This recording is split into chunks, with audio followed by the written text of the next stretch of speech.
स्थिति आप बताइए। आप राजीव जी, आप तो बहुत जर्नलिस्ट आदमी है, बहुत सेंसिटिव आदमी है। बताइए, उड़ीसा में जो घटनाएं हुई हैं, एक राज्यपाल का बेटा एक गवर्नमेंट ऑफिशियल को जूते से मारता है, कहता क्या बात कर रहे हैं? जूता चाट हमारा। ये क्या तरीका है? ये लोकतंत्र है? ये प्रजातंत्र है? ये कॉन्स्टिट्यूशन है हमारा? बोलिए आप। वो उड़ीसा के राज्यपाल रघुवर दास के बेटे पर आरोप एक गवर्नमेंट का ऑफिसर ने लगाया, आज ही अखबारों में आया। मेरे प्यारे परिवारजनों कि उन्होंने कोई गाड़ी को लेकर के वहाँ के स्टाफ को मारने पीटने का काम किया। ये आरोप गवर्नर के बेटे पर लगा, उसी की चर्चा कर रहे हैं ना। ये बताइए, ये हमारा लोकतंत्र, ये हमारा संविधान है। एक गवर्नर के बेटे को अगर लग्जरी गाड़ी नहीं मिला तो एक सरकारी अफसर को मारो पीटो से जुमला है। और मेरा तो मंत्र है, न खाऊंगा न खाने दूंगा। जूते चटवाओ। ये क्या है? किस दिशा में हम बढ़ रहे हैं देश को? किस दिशा में हम अपने युवाओं को लेकर जा रहे हैं? कहाँ है ये कॉन्स्टिट्यूशन? आप कॉन्स्टिट्यूशन में 25 जनवरी को आप कहते हैं कि संविधान की हत्या का दिवस बना रहे हैं। गांवों में किसी का बड़ा बंगलो हो, लेने का मन करता हो। 25 जून को हत्या का दिवस मना रहे हैं। किसकी हत्या हुई थी? कॉन्स्टिट्यूशन में भी तो, कॉन्स्टिट्यूशन के आधार पर ही तो इमरजेंसी लगा था। आपके बाबा साहब देवरस उसका समर्थन किया था, बाला साहब ठाकरे उसका समर्थन किए थे, और आप मना रहे हैं एकदम हत्या का। किस बात का? क्या से ऐसा कलयुग आएगा। आप तो 10 साल से कॉन्स्टिट्यूशन की हत्या कर रहे हैं। कहाँ हत्या? राजीव जी, आप एक मुखर जर्नलिस्ट हैं। एक बात बताइए, बीजेपी के लोग आज भी जो लखनऊ में प्रदेश कार्य समिति की बैठक हुई, उसमें कहा कि चुनी हुई सरकारों को कांग्रेस ने इतनी बार बर्खास्त कर दिया, दिमाग का बत्ती चला रहे बाबू।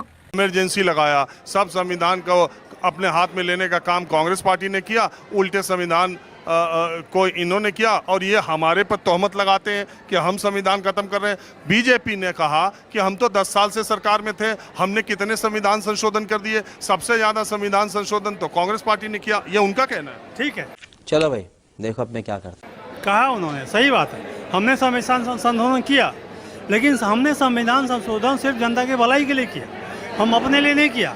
आपने 3 कानून जो अभी बनाए हैं, जो आईपीसी को चेंज किया आपने, उस कानून को आप बारीकी से अध्ययन कीजिए, और उसके बाद आप जो है दिल्ली यूनिवर्सिटी में मनुस्मृति पढ़ाने जा रहे हैं। यही संविधान की रक्षा की बात करते हैं आप। ज्यादा से ज्यादा ये मेरा क्या कर लेंगे भाई? मैंने बताइए क्या कर लेंगे? मनुस्मृति पढ़ा रहे हैं आप, जिस मनुस्मृति को बाबा साहब अम्बेडकर ने जलाया था। आज फिर जलेगा मनुस्मृति, दिल्ली यूनिवर्सिटी में जलेगा, और मैं जलाऊंगा, नहीं तो चंद्रशेखर जलाएगा। अरे वो वापस हो गया, वाइस चांसलर नसीब में था होगा। ने कहा। ये मेंटल सेट, ये मानसिकता। राजीव जी, आप लोगों के बीच में जाते हैं, पूरे हिंदुस्तान में घूमते हैं, लोगों की मानसिकता को आप पढ़ते हैं। ये मानसिकता देखिए, ये किस मानसिकता के लोग हैं? क्या मेरा यही गुनाह है? कहाँ से जा रहे हैं ये? कहाँ ले जा रहे हैं देश को? इस मानसिकता को देखिए। आप पूरे हिंदुस्तान घूमते हैं, हजारों लाखों लोगों से आप मिलते हैं, लोगों की बात सुनते हैं, लोगों को बात कहते हैं। ये देखिए किस मानसिकता के लोग हैं ये लोग। मोदी ऐसा पाप के लिए कभी सोचता नहीं। कहाँ ले जा रहे हैं ये? और आज कहते हैं कि संविधान में हत्या। अरे उस संविधान के अनुच्छेद के अनुसार ही तो इमरजेंसी लगा था। आपके बाबा साहब देवराज जो आरएसएस के, तो उसने समर्थन किया था, बाला साहब ठाकरे ने उसका समर्थन किया था। कौन सी? अच्छा, आपको क्या लगता है कि 10 साल सरकार में रहने के बाद मोदी सरकार ने 2024 में मेरे दिल में बहुत दर्द है। ये फैसला क्यों किया कि 25 जून को संविधान हत्या दिवस मनाया जाएगा? हाँ, इसलिए क्योंकि राहुल गांधी, अखिलेश यादव, तमाम इंडिया उन्होंने संविधान की रक्षा के लिए 2024 में वोट मांगा था। नरेंद्र दामोदर दास मोदी 2024 में संविधान की रक्षा के लिए वोट मांगा था। क्यों? क्योंकि बीजेपी के एमपी कह रहे थे कि संविधान बदल देंगे, यह कर देंगे, वह कर देंगे। इसलिए हम तो फकीर आदमी हैं, झोला लेके चल पड़ेंगे। लेकिन उनके नेता गृह मंत्री अमित शाह, प्रधानमंत्री ने हमेशा, गृह मंत्री का मुझे बयान याद है, उन्होंने कहा बाबा साहब अम्बेडकर लौट कर आ जाएं तो भी वो संविधान में परिवर्तन नहीं कर सकते। नैरेटिव बना रहे हैं ना। ये तो चुनाव वाला खेल है। अभी जानते हैं नैरेटिव बनाना उनका काम है। आप बाल बुद्धि नैरेटिव बनाते हैं, अब बैल बुद्धि आता है तो बाल बुद्धि को लौटा देते हैं। ये सब नैरेटिव बनाने का एक तरीका है बीजेपी का, कोई नहीं है। आप बताइए ना, आप खुद सोचिए। आप किस पार्टी से हैं? आप किस पार्टी से? हम किसी पार्टी, हम एक फ्रीलांस, जैसे आप है ना, वैसे मैं फ्रीलांसर हूँ। मैं तो दोस्तों दोस्तों मेरा नमस्कार। आप लोग हमारी वीडियो को देख रहे हैं, इसके लिए बहुत बहुत धन्यवाद। हम आपके लिए इस तरह से सुंदर सुंदर वीडियो को बनाता रहता हूं, क्योंकि हम रिएक्शन के वीडियो इसी तरह से लगातार बनाता रहता हूं। तो आपके लिए, क्योंकि छोटा छोटा जो है पार्ट दिखाने के बाद आप लोग को ये जो है मालूम पड़े कि हमारे ही भारत में अच्छे लोग भी हैं, बुरे लोग भी हैं, दोनों हैं। तो हम इसी प्रकार से वीडियो आपके लिए लाते रहते हैं।